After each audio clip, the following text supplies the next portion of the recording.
You're watching Fadi Thinks, and I'm Fadi Hussein, and I'm going to tell you about the first horror that I'd seen in the prison system. So this is day number 2. I woke up on the first full day. So after spending 24 hours in jail, I woke up. And I come out of my pad.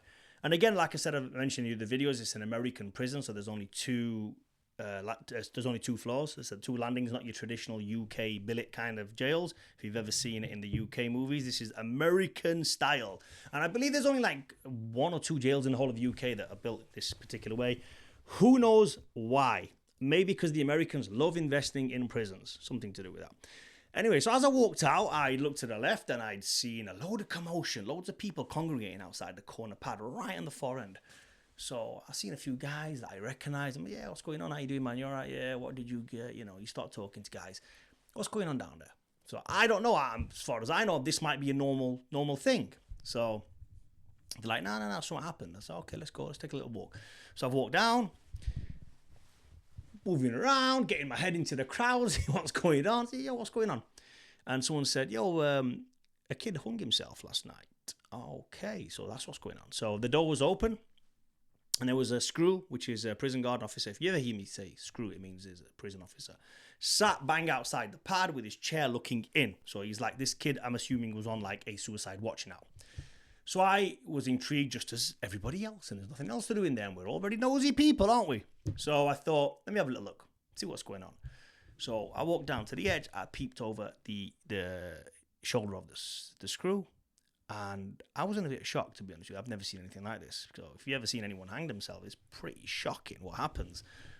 I'm assuming, this is a guess, that he put the bed sheet round and hung it to the bed frame, which is not high enough to hang off.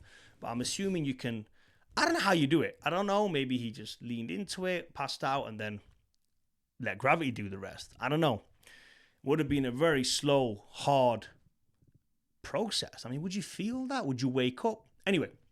Luckily for this guy, or unlucky for this guy, I don't know what he's in for. I never knew anything after this. After the image that I saw, I never saw him, never heard from him.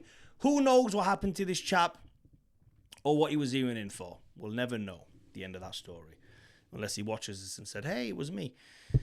Anyway, I looked, seen the guy's face. This is what it looks like. Pretty nasty. All this is red, as if like someone's just slit you open. It was that red raw. It was like raw red, like horrible red. Eyes bloodshot to the point where they look black, almost like they just looked black, like glazed over, fully black. And a black eye, as if, like I've never seen before. Like, you know, you watch UFC or you watch boxing and you see boxers getting a few black eyes. Or you see him like getting swelled up, or you see someone who got beat up, and the next morning you see the guys, and he's got a really bad black eye. This was like a black eye all the way down to his lip, almost. Like it was that big. Yeah, it was all the way like this. Pretty shocking. I've never seen anything like that in my life. You know, panda eyes. Is that what they call it? Panda eyes. Horrible. You know, I was gonna say it's not that bad. Of course it's bad. Of course it is like the hell on earth, you know.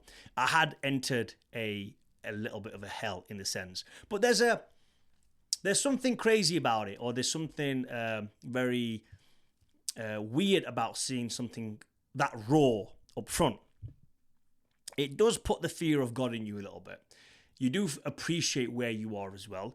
I was ready for it. I was toughened enough, and I wouldn't say like, what would you say? What's the word? What most people were? Is it blasé? Most people were like blasé to it. They were like, yeah, it's okay. It's another thing. These things happen in here. It's okay. I never saw anything like that afterwards, but that was like one of the worst things that I'd seen. I'd seen a couple of other things, which I'll get to in a couple of other videos, but it was bad enough. Anyway, point is, yeah, that induction wing is one of the worst wings in the whole system. In the whole prison system, as you're working through the ranks, you do start off in the worst place for a couple of reasons. One, that prison is like high turnover because people are in, they get checked in, they get sentenced. Some guys on remand, so they stay there a bit longer. But if you get sentenced, you get moved to a different wing or you get moved to a different jail, depending on the length of your sentence. But it's a bit of a manic place because there's all sorts of people in there. You got guys on M charge, you get guys on the our charge. You've got guys under non-C crimes, but they're not in that wing. They actually get moved to a VP wing, which is the vulnerable prisoner wing. So there's a high turnover of people.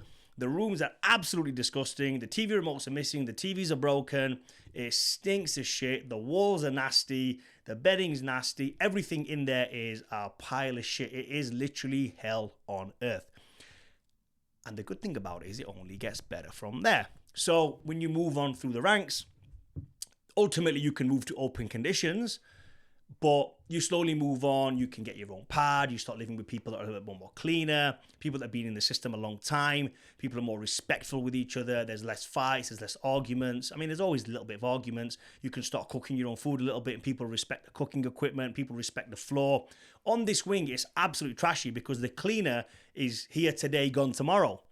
There is no cooking facilities because they just know people are in and out. The showers are disgusting. The toilets are disgusting. So everything is very fast, rapid, and quick. And also, the people who are in that wing have just got sentenced.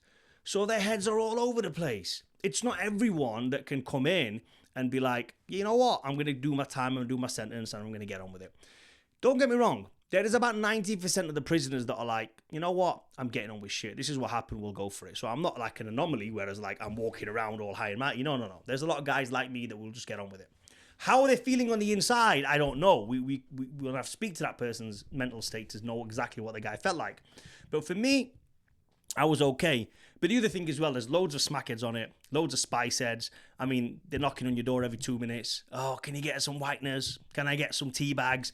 Can I get some sugar off you? You know, when you go through the ranks of prison and you get to the other jails, when it's more nicely settled and you've got your own room and your own bedding and your own TV and your own PlayStation and Xbox, and you've got a couple of things that are nice, that are at least yours anyway. I say nice, but I use that very as a should I say nice? Yeah, look, they're our comforts. They're ours. And it's nice to have them while you're in jail. It's a bit of a luxury to have those things in jail. But when you go to those jails and you do have to come back to a Cat B remand centre, because that's what it is, it's like, oh my God, it's the worst feeling ever. I actually went back there 3 times for other reasons, which I will discuss in other videos. But let's say we're at a Cat D prison and a friend of mine says, oh, I've got an SCPO order. I need to go back to court. And we're like, oh man, we feel sorry for you, because that means you have to pack all your bags, all your belongings. You can't leave anything. You got to pack everything you own, and you got to move to the shitty induction wing, because every time you move jail, you have to start on an induction wing, no matter who you are. There's no treatments, special treatments for anybody. You always got to go back to an induction wing, and it is the worst wing in any system that I've ever been to. Do some people like it? I don't know. It's probably the easiest place where you can get high because people have just come in from the outside, but it is a hellhole. So yeah, hopefully I shared a little bit of an insight on some of the horrors that I'm about to see going through the system. If you want to see more content like this, like, comment, and please subscribe.